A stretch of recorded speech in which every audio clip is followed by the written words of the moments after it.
A brief and amazing history of the Pleiades, stars that captivated ancient civilizations and inspired poets. Also known as the Seven Sisters, the striking cluster has long been used as an important seasonal marker and appears high in the night sky around Halloween. When treasure hunters Mario Renner and Henry Westphal turned on their metal detectors in 1999 and started sweeping the ground near the town of Nebra in central Germany, they knew their chances of finding something remarkable were better than average. They were searching on a hill within a palisade that dated back to the Bronze Age, rife with ancient swords, tools, and other artifacts. But their lust for treasure had led them to a place that was illegal to search without a license. Their detector alarms signaled metal underground, and they started to dig.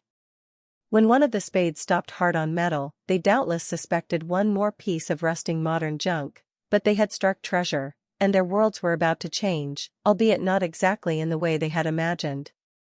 They had found and damaged an ornate bronze disc that was at least 3,500 years old. They sold their find on the black market to a dealer in Cologne, Germany, and must have hoped they would hear no more about it. After the disc changed hands several times, knowledge of its discovery became public. Officials traced it back to the two treasure hunters, and in September 2003, the Naumburg court in Germany found the pair guilty of looting. Renner and Westphal struck a plea bargain with the judge, leading police and archaeologists to the scene of the crime. The treasure hunters received prison sentences of 4 months and 10 months. But what they uncovered has shed light on ancient astronomy and humans' long-time connection to the stars. The Nebra sky disk, as their find is now known, is circular, about 12 inches across and decorated with intriguing gold symbols. Some we can recognize instantly, and others are more ambiguous. But they all appear to be celestial. A crescent shape represents either the moon or an eclipsed sun, and a bright circle depicts the sun or the full moon. An illustration of the Nebra disk depicts 7 stars in a tight cluster. Neil Gower. 32 stars cover the disk, but 7 particularly draw the eye. They stand out because they form a tight cluster. Given the cost of materials and craft needed to create this rare object, this must have been a deliberate attempt to portray a cluster of 7 stars in the night sky. As such, it can represent only one astronomical formation.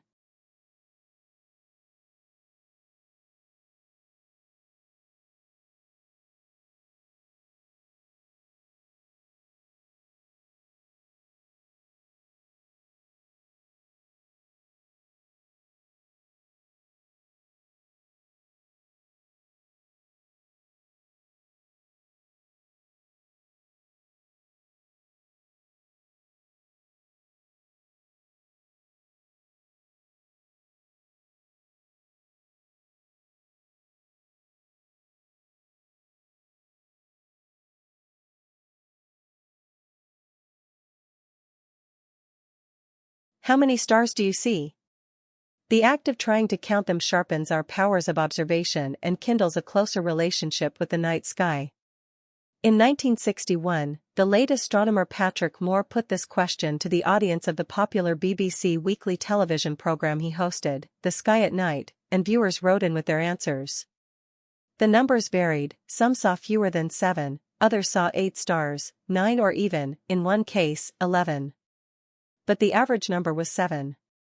The weird thing is that 7 is a fair average, but it's not the most likely number you will see. If conditions are good enough to see more than 6 stars, they are probably good enough to see as many as 9, because the cluster contains 3 fainter stars of similar brightness. Light pollution is worse now than it was in 1961. It can be challenging in a city, but stars are often visible from the centers of parks, and many people see only 6 stars, in reality. But the number 7 will persist. It's a sticky number, popular in ancient times and considered lucky by many to this day. The number is further reinforced by the cluster's alliterative nickname, the Seven Sisters. Stars appearing and disappearing in a whimsical way would present a problem for recognizing most groups of stars.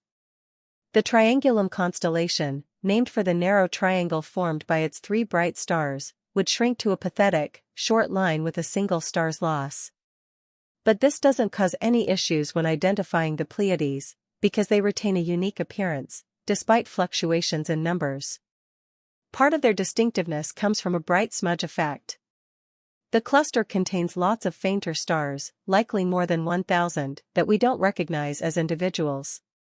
Still, they contribute to the light from the group, adding a tinge to the spaces between the stars we spot. This effect is compounded because the light bounces off nebulas, or clouds of gas and dust, that surround the cluster, giving the Pleiades a signature blue glow. This is the silver braid that Alfred, Lord Tennyson, admired in his poem Locksley Hall.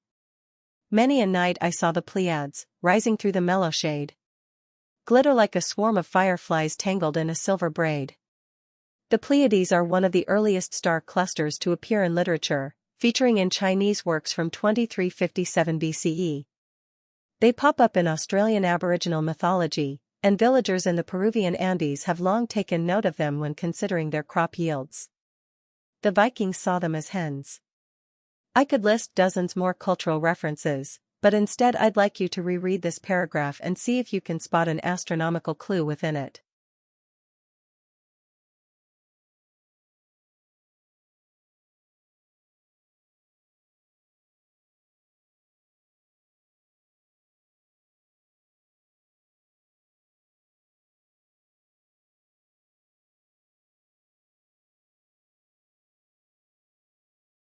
Did you notice that the Pleiades are clearly visible to cultures from as far north as the Vikings and south to Australia? This global prominence is only possible if stars sit near enough to the celestial equator. The Pleiades are 24 degrees north of the celestial equator, making them visible to most of the world's population for part of the year. Farther north and they would never appear in any Australian culture. Did you know? The Pleiades are younger than some dinosaurs. Astronomers suggest the Pleiades star cluster is relatively young in astronomical terms, only about 100 million to 125 million years old.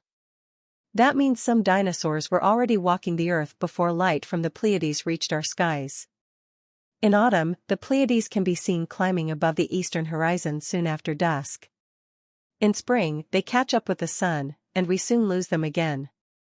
These times marked important periods in many traditional societies, so it was inevitable that the Pleiades should become an important seasonal marker. The Greek poet Hesiod wrote, "At the time when the Pleiades, the daughters of Atlas, are rising, begin your harvest, and plow again when they are setting." They mark significant moments well beyond the familiar patterns of northern agriculture, which is why we find the same cluster marking time in South Africa, where Is Lamela are seen as the digging stars, and Japan, where they signal the time for planting. The Pleiades rise and set close to northeast and northwest from temperate latitudes.